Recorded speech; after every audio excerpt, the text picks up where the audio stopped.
안녕하세요, 작소구들. 우리 작소구들은 한 달에 저축을 얼마나 하시나요? 보통은 월급에서 주거비, 식비, 의료비 등 꼭 필요한 생활비를 제외하고 나머지 금액을 저축하지 않으시나요? 근데 이게 참 쉽지가 않죠. 대부분 돈이 잘 남지가 않잖아요. 이 주거비 같은 경우에는 자가냐, 전세냐, 월세냐에 따라서 격차가 나겠지만 제가 봤을 땐 자가 역시 대출 없이 올 현금으로 마련한다는 거가 쉽지가 않거든요.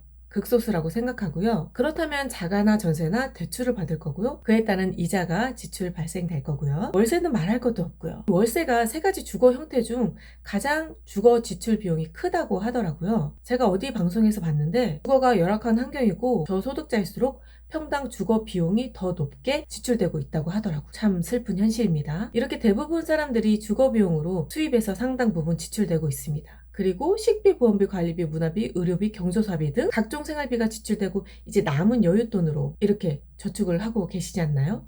이제 저 같은 경우에는 모든 비용을 계산해 보니까 제 수입의 약 70% 정도가 숨만 쉬어도 나가는 돈이더라고요. 특히 대출 원금이랑 이자 비용이 월 220만 원씩 나가고 있어서 저축하기가 상당히 좀 힘든 환경입니다. 이런 상황에서 남은 30%의 자금을 저축한다는 게 정말 쉽지 않더라고요. 그리고 이제 주식이랑 코인 한다는 것 자체가 저축을 하기가 좀 힘들더라고요. 주식 하시는 분들은 월급 들어오는 족족 계좌에 밀어넣기 바쁘지 않나요? 제가 이제 사회생활 한 지 한 19년 정도 됐는데요. 저도 사초년 때는 나름 저축을 잘했습니다. 그때는 독립된 지 얼마 안 돼서 이제 썩집에 살았는데 이 썩집을 탈출하기 위한 뚜렷한 목표를 가지고 있었어요. 첫 알바를 시작하고 다음 집으로 이사 갈 때까지 정말 친구도 안 만나고 집 회사 이런 생활을 하면서 정말 악착같이 저축을 했거든요. 그렇게 몇 번의 이사를 하면서 저축의 규모도 커지고 나름 큰 목돈까지 모을 수 있었죠. 이 주식과 코인에 대한 지식이 없을 때까지는요. 아는 게 저축뿐이니까 그때는 우직하게 저축을 할 수 있었던 거죠. 그랬던 제가 이제 어른의 투자 세계를 알게 되면서부터 이 처음 주식에서 초심자의 행운이 저에게 독이 되었던 걸까요? 아무튼 어른의 투자 세계에 발 들여놓은 다음부터는 이제 다시 우직하게 저축하는 그런 저로 돌아가기가 힘들다는 걸 깨닫게 되었습니다. 이 통장에 현금이 있으면 조바심이 나서 주식이든 코인이든 뭔가를 자꾸 사게 되는 것 같아요. 현금은 쓰레기다라는 말을 들은 후로부터는 그게 더 심해진 것 같고요. 사실 이 현금을 모아서 목돈을 만들어야 투자든 뭐든 제대로 해볼 수 있는 건데 말이죠. 머리로는 이해가 가는데 이 몸이 말을 듣지를 않아요. 그래서 현금을 모을 수 없다면 현금에 버금가는 무언가를 사보자. 주식과 코인은 변동성이 크니까 더 안정적인 무언가로 바꿔보자. 어차피 월급은 통장을 잠시 스칠 뿐이잖아요. 그렇게 생각해서 올 초부터 시작했던 게 금 모으기입니다. 제가 그동안 모았던 금을 보여드리겠습니다. 짠! 보이시나요? 여러분, 진짜 조금밖에 못 모았지만요, 여러분. 요거 무시할 게 못 됩니다. 꺼내서 보여드릴게요. 자, 진짜 조그맣죠? 여기 얼마나 작냐면요. 제가 눈이 작은데 제 눈동자보다 작습니다. 제 새끼손가락보다 작죠? 제 새끼 손톱보다 작죠? 이렇게 작은 금덩어리인데 여러분 이거 무시할 게 못 됩니다. 이게 한 돈이거든요. 한 돈이 3.75g이고요. 시세가 50만 원입니다, 여러분. 진짜 놀랍지 않습니까? 올 초에 처음 샀을 때 요거 가격이 40만 원조차 안 됐었어요. 근데 지금 50만 원이에요, 여러분. 얼마나 상승률이 이게 높습니까? 너무 금값이에요, 지금. 그래서 큰 거는 사지 못하고 이렇게 조그만 거를 하나씩 모아가는 재미로 저축을 하고 있습니다. 예전에 뭐 이제 돌잔치 하면 이렇게 한 돈짜리 돌반지로 이렇게 선물을 주곤 했잖아요. 저도 이제 10년 전에 친한 친구한테 아들 돌잔치여가지고 이 돌반지 하나를 선물해 줬던 기억이 있는데요. 그게 이제 오래전 일이라 가능했지 지금은 이제 금값이 너무 많이 올라서 주는 사람도 부담, 받는 사람도 부담이잖아요.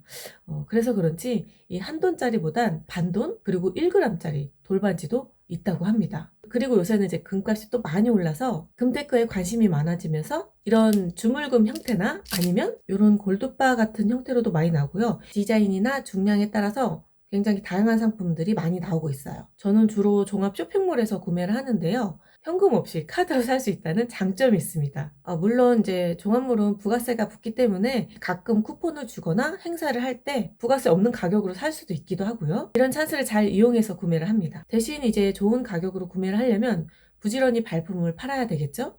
제가 사는 방법은 주로 이제 다나와나 혹은 에누리에서 이제 골드바를 검색하고요. 쭉 정렬되면 여기서 중량 대비 저렴하게 나온 제품을 찾습니다. 그런데 이곳에서는 쿠폰, 적립금, 무이자 카드 할인 이런 정보들은 업데이트가 되어서 나오는데 그 숨어있는 이벤트들은 나오지가 않아요. 그 숨어있는 이벤트들 중 하나는 피지사에서 자주 하는 행사인데요. 특정 종합몰에서 이 피지사를 통해 결제를 하면 5만원 할인, 10만원 할인 혹은 5% 할인, 10% 할인 이런 식으로 혜택을 줍니다. 물론 매일 주는 건 아니고요. 행사 기간을 잘 찾아보셔야 됩니다. 우리가 올 현금으로 부가세 없이 주는 가격과 동일한 가격에 산다면 게다가 카드 무이자 할부까지 된다면 이건 정말 잘 사신 겁니다. 저는 이 금이라는 게 인플레이션 해지 수단, 저축으로만 생각했지 이렇게 1년간 직접 구매를 해보니까 이 상승률도 주식 못지않게 체감이 되더라고요. 물론 지금 상승기라서 그런 거일 수도 있겠는데요. 올 초만 해도 이 금이 돈당 40만 원조차 안 했거든요. 근데 지금은 50만 원을 육박하니까 상승률이 이게 어마무시한 것 같아요. 마치 고삐 풀린 망아지처럼 금값이 아주 날뛰고 있습니다. 이게 다 세계 경제가 불안하니 이렇게 금값이 요동치는 거 아니겠습니까? 그런데 이제 금을 살 때 한 가지 알아두셔야 될 게 있습니다. 금은 살 때 가격, 팔 때 가격이 다릅니다. 그래서 이 현물을 사는 순간 손해를 보고 시작하는 거예요. 금을 모으는 사람들은 대부분 주식이나 코인처럼 사팔사팔 한다기보다 좀 장기적으로 쭉 갖고 가는 그런 경향이 있거든요. 근데 또 사람이 살면서 또 갑자기 무슨 일이 생길지 모르잖아요. 금을 산 지 얼마 안 됐는데 갑자기 큰 돈이 필요할 경우가 있을 수도 있으니까 이 점은 꼭 염두에 두시길 바랍니다. 근데 요즘 같은 금값 상승기에는 살 때 가격, 팔 때 가격 그렇게 큰 차이가 나진 않더라고요. 참고하시기 바랍니다. 저는 오히려 이제 사팔 가격이 다르기 때문에 손해보기 싫어서 그리고 처분할 때 번거로워서 더 장기적으로 가져갈 수 있는 장점이 아닌가라는 생각이 듭니다. 이런 식으로 금테크를 제가 시작을 했는데 제가 금을 샀으니 이제 금도 폭망이라고요? 에이, 설마 금까지 그러겠습니까? 내가 무슨 파괴양도 아니고. 아무튼 이렇게 금테크를 시작한 후로부터는 정말 소액이지만 저축이 되고 있습니다, 여러분. 우리 작소구들도 저축을 하고 싶은데 이게 저축이 정말 안 된다. 너무 어렵다. 이런 분들은요, 저처럼 이렇게 카드로 그냥 긁어버리시기 바랍니다. 이게 저축입니다, 여러분. 그리고 소비의 만족도 어느 정도 느낄 수가 있습니다. 소비 같은 저축 너무 괜찮지 않나요? 요새는 이 0.1g 같은 골드바도 파는데요. 그런 것은 사지 마세요, 여러분. 공인비만 더 들고 너무 저중량이라 이 투자의 의미가 없습니다. 저축의 의미가 별로 없고요. 최소한 1g부터 시작하시기 바랍니다. 예, 1g. 제가 1g도 한번 사봤습니다. 이렇게 진짜 조그만하죠, 요거 1g도. 요거 두께도 완전 종이짝입니다. 1g도 이렇습니다. 0.1g은 정말 사지 마시기 바랍니다. 파는 가격, 사는 가격 잘 체크해 보시고요. 잘 모르시겠으면 금 수집 카페 같은 거 있습니다. 저도 그런데 가입해서 정보도 많이 얻고 도움을 많이 받았습니다. 혼자 하시는 것보다 훨씬 공부가 되실 거라 생각합니다. 세계 경제가 어떻게 될지 모릅니다. 진짜 돈, 실물금 많이 모으시기 바랍니다.